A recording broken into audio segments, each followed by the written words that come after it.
Assalamualaikum warahmatullahi wabarakatuh. Perkenalkan, nama saya Dani Noftan Rustamaji, NIM 1802435.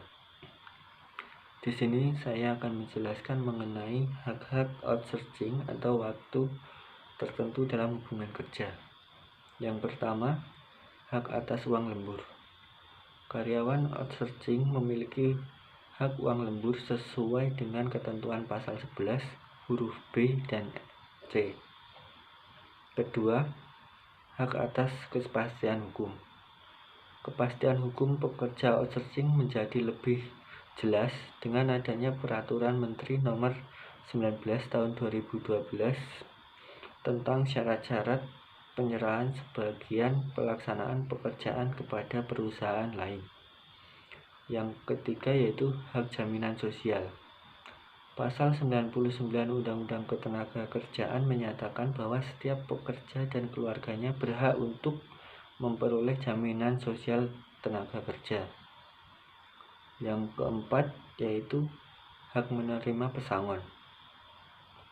Pesangon dapat diperoleh karyawan outsourcing bila perjanjian kerja waktu tertentu atau PKWTT permanen atau dianggap sudah memenuhi syarat PKWTT itu tercantum dalam pasal 156 ayat 1 Undang-Undang Ketenagakerjaan menyatakan bahwa dalam hal terjadi pemutusan hubungan kerja, pengusaha diwajibkan membayar uang pesangon dan atau uang penghargaan masa kerja dan uang pengganti hak yang seharusnya diterima. Yang terakhir yaitu hak atas bantuan hukum. Dengan adanya Undang-Undang Nomor 16 Tahun 2011 tentang bantuan hukum, negara Republik Indonesia bertanggung jawab terhadap pemberian bantuan hukum bagi orang miskin yang menghadapi masalah hukum untuk mendapat akses keadilan. Baik, kita lanjutkan pada poin berikutnya, yaitu legalitas outsourcing yang merugikan pekerja. Di poin ini saya sepakat bahwasannya legalitas outsourcing merugikan pekerja dikarenakan praktek outsourcing yang mempengaruhi status dan kesejahteraan pekerja secara negatif. Di dalam praktek outsourcing juga memperlemah posisi tawar pekerja yang berketerampilan rendah di pasar kerja. Tak hanya itu saja, praktek outsourcing juga dianggap telah menghalangi pengembangan organisasi serikat pekerja atau serikat buruh melalui pembatasan hak berserikat dan menimbulkan diskriminasi pada pekerja, terutama pemberian upah dan syarat mendapat pekerjaan. Praktek outsourcing juga dianggap sebagai produk neoliberal. Bahkan sebagian serikat buruh atau serikat kerja yang secara tegas dan keras menolak praktek outsourcing mendalilkan bentuk hubungan kerja sistem outsourcing sebagai bentuk baru eksploitasi atau perbudakan manusia di zaman modern. Praktek outsourcing ini juga dianggap sebagai upaya perusahaan menciptakan keuntungan sebesar-besarnya dan menjadi alternatif pilihan termudah untuk menghindari berbagai kewajiban jika terjadi perselisihan antara pekerja dan pemberi kerja, sehingga celah kecurangan yang dilakukan oleh perusahaan sangatlah tinggi dengan adanya outsourcing ini. Maka dari itu dibutuhkan evaluasi yang komprehensif terkait praktek outsourcing dalam Undang-Undang Ketenagakerjaan. Poin selanjutnya yaitu hakikat sosiologis dan yuridis tidak pernah sinkron. Warahmatullahi wabarakatuh. Perkenalkan, nama saya Ratna Hiwidati, 1824189. Di sini saya akan memaparkan hasil diskusi kelompok kami yakni tentang outsourcing. Outsourcing yakni penggunaan pihak ketiga dari perusahaan tertentu untuk menyelesaikan pekerjaan di suatu perusahaan. Dalam pasal 65 ayat 2 dijelaskan, Undang-Undang Nomor 13 Tahun 2003 menyebutkan beberapa poin yang bisa dilakukan oleh pekerjaan outsourcing. Yang pertama, dilakukan secara terpisah dari kegiatan utama. Yang kedua, diberikan kepada perintah langsung ataupun tidak langsung. Yang ketiga, merupakan kegiatan penunjang perusahaan secara keseluruhan. Yang keempat, tidak menghambat proses produksi secara langsung. Manfaat outsourcing. Yang pertama, menghemat biaya untuk melakukan pelatihan pekerjaan, mengurangi beban rekrutmen. Yang ketiga, fokus mengurus kegiatan inti bisnis. Kelemahan outsourcing. Yang pertama, informasi perusahaan rentan bocor dikarenakan masuknya pihak ketiga. Oleh karena itu, rahasia perusahaan rentan bocor. Yang kedua, kontrak singkat. Hak-hak atas outsourcing. Yang pertama, hak atas uang lembur. Dijelaskan ayat 1 menyatakan bahwa pengusaha wajib memberi waktu dan cuti kepada pekerja atau buruh. Ayat 2 menjelaskan bahwa waktu istirahat dan cuti yang dimaksud meliputi istirahat antara jam kerja, istirahat mingguan, cuti tahunan, dan istirahat panjang sekurangnya 2 bulan dilaksanakan pada tahun ke-7 dan ke-8 masing-masing 1 bulan bagi pekerja yang telah bekerja selama 6 tahun di perusahaan yang sama. Yang kedua, hak memperoleh kepastian hukum. Di sini dijelaskan berlaku bagi karyawan hak non-diskriminasi untuk memperoleh pekerjaan, hak memperoleh perlakuan yang sama di tempat kerja, hak memperoleh kompetensi kerja, hak menunaikan ibadah, hak tidak bekerja saat haid bagi wanita, hak cuti hamil. Yang ketiga, hak jaminan sosial. Contohnya itu diberikan BPJS.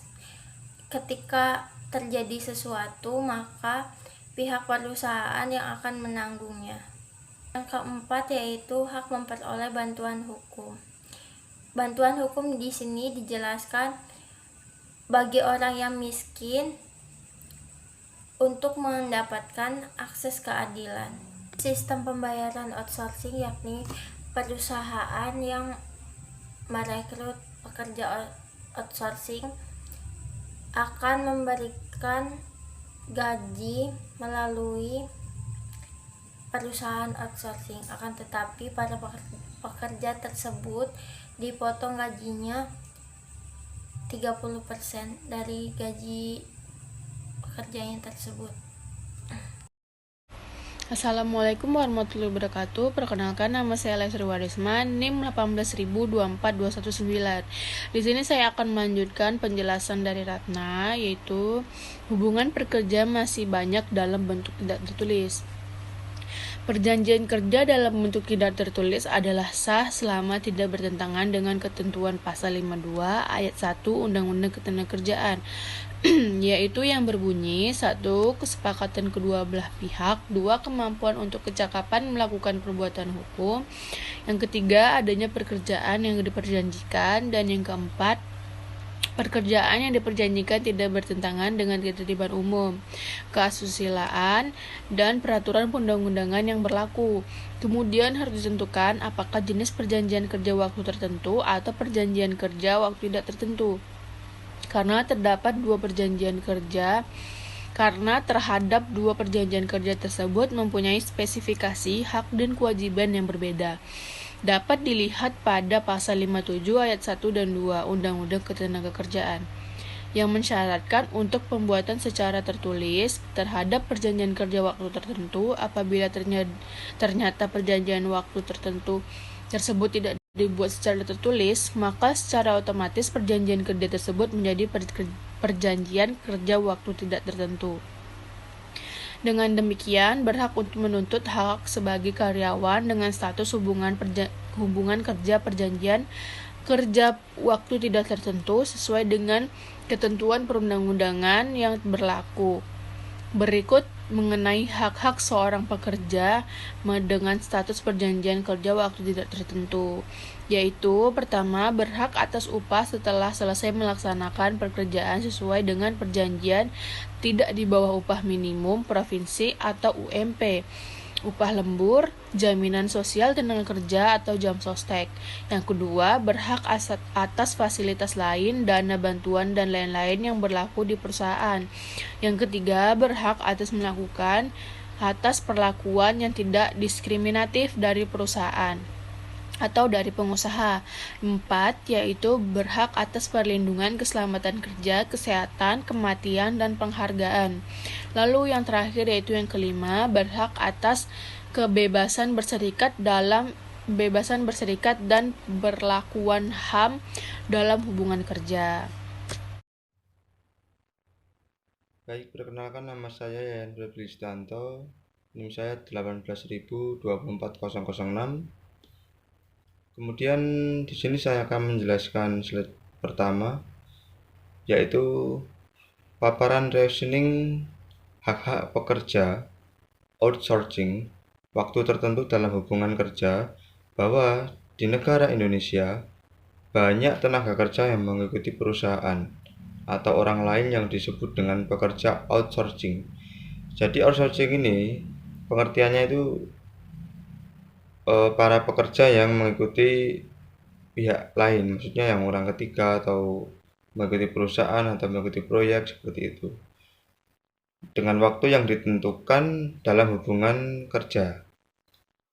Dan kemudian sering dijumpai pekerja yang mengikuti perusahaan menyepakati perjanjian kerja yang dibuat oleh perusahaan, dan di dalam perjanjian tersebut tidak dijelaskan secara rinci bahwa pasal-pasal yang memuat dalam perjanjian tidak semuanya dicantumkan. Kemudian apabila pekerja tidak mendapatkan hak-haknya seperti yang diatur dalam Peraturan Pemerintah Undang-Undang Nomor 35 Tahun 2021, maka dapat menuntut perusahaan yang diikutinya kepada atasan. Jadi apabila ada para pekerja yang tidak menerima hak-haknya, dapat menuntut kepada atasan atau manajer atau direktur. Kemudian apabila tidak ada tanggapan dari atasan tersebut, maka dapat digugat atau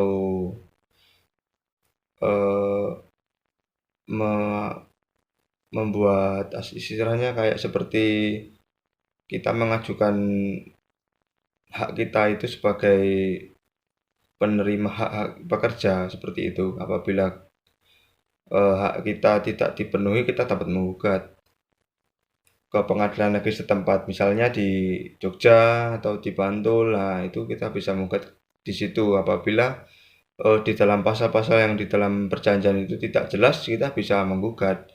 Karena di dalam Peraturan Pemerintah Undang-Undang Nomor 32 Tahun 2021 itu sudah jelas bahwa para pekerja itu hak-haknya itu apa saja, seperti itu. Kemudian perlu kita garis bawahi bahwa pekerja outsourcing kebanyakan menggunakan sistem waktu atau pemberhentian secara sepihak. Dalam hal ini, kita secara umum yang kita ketahui kan itu banyak ya, misalnya buruh harian lepas seperti kayak pekerja menjadi proyek di pembangunan aspal atau mungkin pembangunan gedung, rumah atau perumahan seperti itu. Nah, itu misalnya para pekerja itu sudah istilahnya dinilai kebanyakan, terlalu banyak, maka secara sepihak bisa diputuskan karena sudah ditentukan dalam perjanjian kerja tersebut dan ditandatangani oleh pekerja dan misalnya manajer. Nah, seperti itu. Kemudian, apabila seperti ini, maka pekerja tidak dapat menuntut kepada atasan dan pengadilan negeri setempat. Karena apa? Karena sudah jelas diatur dalam perjanjian PK. Itu sudah jelas mengatakan bahwa perjanjian ini dapat berakhir atau diputuskan secara sepihak. Nah, kalau seperti itu, pekerja juga tidak bisa berbuat banyak. Ya, misalnya diputuskan secara sepihak, nah itu sudah menjadi resiko seperti itu. Karena waktu yang diberikan istilahnya seperti kontrak itu, kalau misalnya yang di pekerja outsourcing ini juga tidak ditentukan. Karena misalnya ada juga yang misalnya kamu saya pekerjakan misalnya selama 1 bulan penuh. Nah, tapi di dalam perjanjian itu bisa misalnya sudah selesai, maka perjanjian ini batal atau sudah selesai. Seperti itu. Baik, selanjutnya saya akan menjelaskan slide 2, yaitu tentang Perintah Undang-Undang Dasar 1945. Kemudian di bawahnya lagi ada perlindungan hak-hak pekerja. Kemudian di bawahnya lagi ada menjamin hak dasar tanpa diskriminasi, perlindungan terhadap harkat dan martabat manusia. Nah, kenapa di bagian yang di dalam slide 2 ini Undang-Undang Dasar ada di atas? Karena Undang-Undang Dasar itu menjadi acuan dasar untuk sebagai dasar-dasar dari perlindungan hak pekerja, kemudian menjamin hak dasar tanpa diskriminasi, kemudian perlindungan terhadap harkat dan martabat manusia, seperti itu. Jadi undang-undang ini menjadi landasan utama, menjadi dasarnya, begitu. Kemudian untuk perlindungan hak-hak pekerja ini sangat penting karena banyak sekali pengusaha atau perusahaan yang memperkerjakan tenaga kerja itu banyak sekali yang tidak menggunakan istilahnya kayak keselamatan. Itu kan mempengaruhi dengan perlindungan hak pekerja. Nah, seperti ini tuh yang banyak ditakutkan sama pekerja yang sedang bekerja di perusahaan, karena misalnya ada kecelakaan kerja, maka perlindungan hak pekerja ini tidak ada, karena istilahnya kayak seperti ditanggung sendiri, seperti itu. Tapi kalau sudah diatur dalam pasal, dalam PK, yang juga berlandasan atau berdasarkan dari peraturan pemerintah Undang-Undang Nomor 35 Tahun 2021, maka pekerja nyaman untuk bekerja. Jadi pekerja itu tidak was-was dengan keadaan saat mereka bekerja. Kemudian untuk selanjutnya yaitu menjamin hak dasar tanpa diskriminasi. Nah, apa yang dimaksud tanpa diskriminasi? Ya, ini ada misalnya pekerja satu dengan pekerja dua. Nah, pekerja satu ini mempunyai orang dalam atau kenalan, atau misalnya sanak saudara. Nah, untuk penjelasannya yaitu hak-hak dasar dari pekerja ini yang menjamin tanpa diskriminasi yaitu tidak membeda-bedakan. Apabila misalnya kenal dengan orang dalam, nah si pekerja satu dan pekerja dua tetap diperlakukan secara sama, tidak ada bedanya, seperti itu. Karena apabila ada diskriminasi itu melanggar ketentuan dasar ini peraturan hak ini yang diatur dalam peraturan pemerintah Undang-Undang Nomor 35 Tahun 2021. Karena di dalam pekerja itu pasti banyak ya yang menggunakan orang dalam, misalnya masuk kerja atau lapangan kerja itu kebanyakan juga dari orang dalam juga ada. Nah, kemudian untuk menjamin hak dasar tanpa diskriminasi ini harus diterapkan supaya tidak ada satu dan lainnya tuh istilahnya kayak iri gitu loh. Ya itu memang hak pekerja. Jadi meskipun ada orang dalam pun juga harus pastinya juga tetap dilakukan secara eh, adil satu sama lain seperti itu. Kemudian perlindungan terhadap harkat dan martabat manusia. Nah, yang dimaksud dalam perlindungan terhadap harkat dan martabat manusia ini yaitu pekerja itu mempunyai eh, hak untuk tidak dipermalukan di depan banyak umum atau khalayak umum, dan harga martabatnya itu juga tidak sembarangan. Maksudnya tidak apa ya, seperti untuk menjelek-jelekan. Jadi ada perlindungan untuk para pekerja yang bekerja di dalam perusahaan atau misalnya bekerja di dalam pengusaha orang lain. Ya, yang seperti tadi yang dijelaskan dari awal yaitu outsourcing.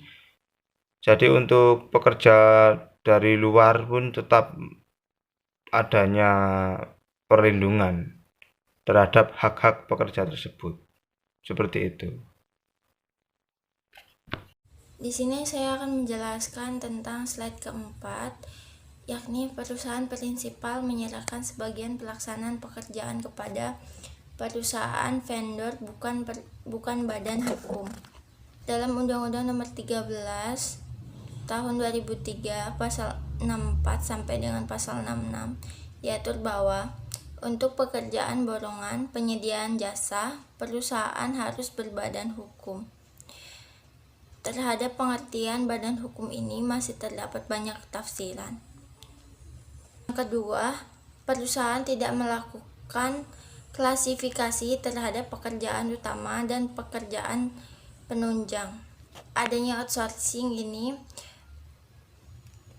difokuskan untuk memajukan pekerjaan, memajukan perusahaan. Untuk itu makanya tidak ada klasifikasi antara pekerjaan penunjang dan pekerjaan utama. Yang ketiga, sebagian vendor tidak menerapkan K3 bagi pekerja. Jika dilihat tidak menerapkan K3 bagi pekerja, menurut saya berarti sangat merugikan pekerja outsourcing ya. Karena jika terjadi apa-apa, maka para pekerja outsourcing ini tidak dapat menuntut hak-haknya. Di sini dijelaskan, karyawan kontrak wajib didaftarkan BPJS Ketenagakerjaan, termasuk yang bekerja kurang dari 3 bulan. Misalnya perusahaan alih daya. Outsourcing yang menerapkan karyawan PKWT untuk waktu 3 bulan harus mendaftarkan sebagai peserta JKK, JKM, dan JHT. Jika kurang dari 3 bulan, wajib diikutsertakan JKK dan JKM. Pembayaran premi BPJS karyawan kontrak mengikuti ketentuan iuran. Peserta menerima upah yaitu 0,24% dengan 1,74% dari upah untuk JKK dan 0,3% untuk JKM. Keduanya ditanggung oleh perusahaan sebagai pemberi kerja. Dan outsourcing tidak diikutsertakan dalam jaminan sosial ketenagakerjaan. Hal ini menurut saya sangat merugikan pihak pekerja ya, karena ditakutkan akan terjadi hal-hal yang tidak diinginkan seperti kecelakaan pada saat bekerja gitu kan. Dan ini jika terjadi kecelakaan memakan biaya yang sangat banyak, sedangkan para pekerja ini mempunyai keluarga untuk dinafkahi, sehingga ya sangat merugikan pihak pekerja itu sendiri. Lalu selanjutnya vendor membayar upah murah di bawah upah minimum dan KHL kepada pekerja. Sesuai yang diatur dalam Undang-Undang Nomor 11 Tahun 2020 tentang Cipta Kerja atau UU Ciptaker, pada prinsipnya pengusaha dilarang membayarkan upah pekerja lebih rendah dari upah minimum. Di sisi lain, pengusaha wajib membayar upah kepada pekerja sesuai dengan kesepakatan yang tidak boleh lebih rendah dari jumlah yang ditentukan oleh peraturan perundang-undangan. Gubernur wajib menentukan upah minimum pekerja dan dapat menetapkan UMK dengan syarat tertentu yang nilainya harus lebih tinggi dari UMP. Adapun upah minimum pekerja dan UMK ditetapkan berdasarkan kondisi ekonomi dan ketenagakerjaan. Patut dicatat upah minimum berlaku bagi pekerja dengan masa kurang dari 1 tahun pada perusahaan yang bersangkutan. Sementara itu, upah di atas upah minimum ditetapkan berdasarkan kesepakatan kerja antara pengusaha dan pekerja, akan tetapi ketentuan upah minimum dikecualikan bagi usaha mikro dan kecil. Langkah hukum menggunakan proses penyelesaian perselisihan hak sebagaimana diatur dalam Undang-Undang Nomor 2 Tahun 2004 tentang penyelesaian perselisihan hubungan industrial. Waktu kerja, waktu istirahat, dan perhitungan upah kerja lembur tidak sesuai dengan ketentuan hukum. Dalam Keputusan Menteri Tenaga Kerja dan Transmigrasi Republik Indonesia Nomor Keputusan 102/Men/6/2004 tentang waktu kerja lembur dan upah kerja lembur.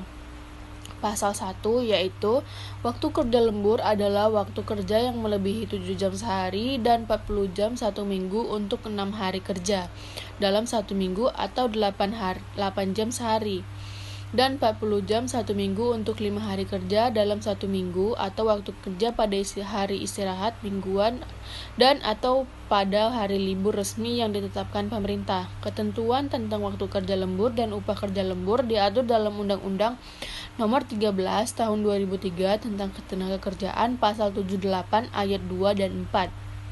Yaitu pasal 2 yang berbunyi, pengusaha yang mempekerjakan pekerja atau buruh melebihi waktu kerja sebagaimana dimaksud dalam ayat 1 wajib membayar upah kerja lembur, yaitu ayat 1 yang berbunyi, pengusaha yang mempekerjakan pekerja atau buruh melebihi waktu kerja sebagaimana dimaksud dalam pasal 77 ayat 2 harus memenuhi syarat, yaitu yang pertama, ada persetujuan dari pekerja atau buruh bersangkutan, dan yang kedua, waktu kerja lembur hanya dapat dilakukan paling banyak 3 jam dari 1 hari dan 14 jam dalam 1 minggu. Lalu selanjutnya ayat 4, ketentuan mengenai waktu kerja lembur dan upah kerja lembur sebagaimana dimaksud dalam ayat 2 dan 3 diatur dengan keputusan menteri. Ketentuan mengenai waktu kerja lembur dan upah kerja lembur diatur dalam keputusan Menteri Tenaga Kerja dan Transmigrasi Republik Indonesia Nomor Keputusan 102/Men/6/2004 tentang waktu kerja lembur dan upah kerja lembur, pasal 7 ayat 1 dan 2, yaitu yang berbunyi, ayat 1 yaitu perusahaan yang mempekerjakan pekerja atau buruh selama waktu kerja lembur berkewajiban yang pertama membayar upah kerja lembur, yang kedua memberikan kesempatan untuk istirahat secukupnya, yang ketiga memberikan makan dan minum sekurang-kurangnya 1.400 kalori apabila kerja lembur dilakukan selama 3 jam atau lebih. Lalu ayat kedua yaitu pemberian makan dan minum sebagaimana dimaksud dalam ayat 1 huruf C tidak boleh diganti dengan uang. Perusahaan akan mendapatkan sanksi apabila tidak memenuhi hak upah lembur pekerjanya sebagaimana diatur dalam pasal 78 ayat 2 dan pasal 83 ayat 3 Undang-Undang Tenaga Kerja Nomor 13/2003 akan dikenakan sanksi pidana kurungan dan mendapatkan beberapa denda. Sekian dari saya, Lestri Warisman. Wassalamualaikum warahmatullahi wabarakatuh. Minum sekurang-kurangnya 1.400 kalori apabila kerja lembur dilakukan selama 3 jam atau lebih. Lalu ayat kedua yaitu pemberian makan dan minum sebagaimana dimaksud dalam ayat 1 huruf C tidak boleh diganti dengan uang. perusahaan akan mendapatkan sanksi apabila tidak memenuhi hak upah lembur pekerjanya sebagaimana diatur dalam pasal 78 ayat 2 dan pasal 83 ayat 3 Undang-Undang Tenaga Kerja Nomor 13/2003 akan dikenakan sanksi pidana kurungan dan mendapatkan beberapa denda. Sekian dari saya, Lesti Warisman. Wassalamualaikum warahmatullahi wabarakatuh. Kemudian selanjutnya di sini saya akan menjelaskan slide 5 sebagai pekerja waktu tertentu atau kontrak, maka pekerja outsourcing tidak mempunyai job security atau jaminan pengembangan karir, terus jaminan kelangsungan kerja, tidak diberikan pesangon jika terjadi PHK, dan tidak terpenuhi hak-hak dasar lainnya sebelum, selama, dan bekerja. Nah, dalam slide 5 ini itu diatur dalam pasal 15-16 Peraturan Pemerintah Undang-Undang Nomor 35 Tahun 2021. Kemudian dalam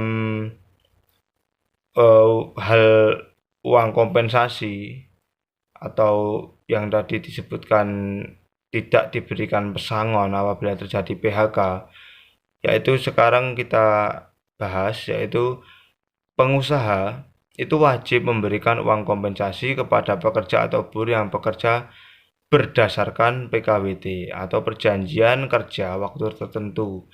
Apabila PK yang dibuat itu PKWT, maka pengusaha wajib memberikan uang kompensasi. Jadi apabila tidak diberikan, maka dapat digugat untuk mendapatkan keadilan seperti itu. Untuk pekerja yang tidak menerima uang kompensasi seperti itu. Kemudian pemberian uang kompensasi dilaksanakan pada saat berakhirnya PKWT atau perjanjian kerja waktu tertentu. Nah, uang kompensasi ini diberikan atau dilaksanakan apabila sudah berakhirnya perjanjian kerja waktu tertentu. Jadi apabila belum berakhir, itu tidak akan diberikan uang kompensasi. Namun apabila sudah selesai, maka diberikan uang kompensasi. Seperti itu. Kemudian uang kompensasi yang diberikan kepada pekerja atau buruh yang telah memiliki masa kerja paling sedikit 1 bulan secara terus-menerus. Dalam artian, misalnya pekerja itu sudah bekerja melewati waktu 1 bulan, dalam artian sudah misalnya bekerja selama 2 bulan, maka uang kompensasi akan diberikan. Seperti itu. Kemudian apabila PKWT, perjanjian kerja waktu tertentu, diperpanjang, maka uang kompensasi yang diberikan saat jangka waktu PKWT berakhir sebelum perpanjangan dan jangka waktu perpanjangan PKWT, uang kompensasi berikutnya diberikan setelah perpanjangan waktu atau perpanjangan jangka waktu PKWT berakhir atau selesai.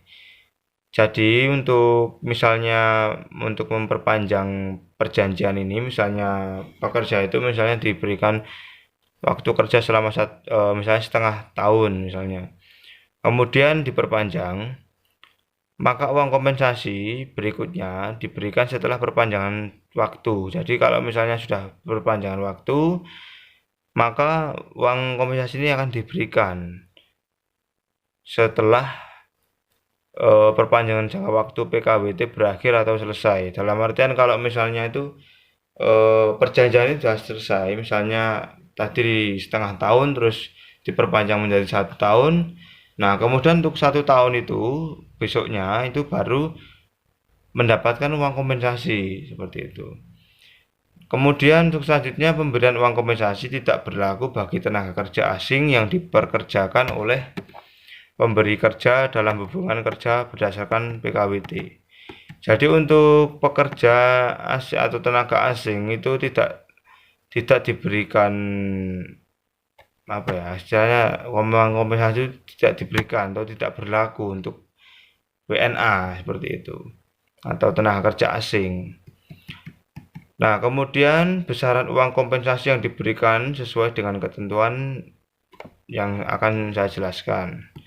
Yang pertama yaitu PKWT, perjanjian kerja waktu tertentu, selama 12 bulan secara terus-menerus, diberikan 1 bulan upah.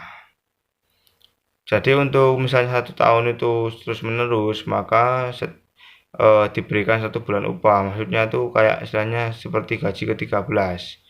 Seperti itu. Jadi ada uang kompensasi, misalnya 1 tahun itu masih bekerja di perusahaan, kemudian selanjutnya diperpanjang lagi, maka akan diberikan uang kompensasi yaitu 1 bulan upah. Kemudian PKWT selama 1 bulan atau lebih kurang dari 12 bulan dihitung dari secara proporsional dengan perhitungan masa kerja 1 bulan upah. Jadi untuk misalnya kurang dari 12 bulan, maka dihitung secara proporsional, yaitu masa kerja 1 bulan upah, seperti itu.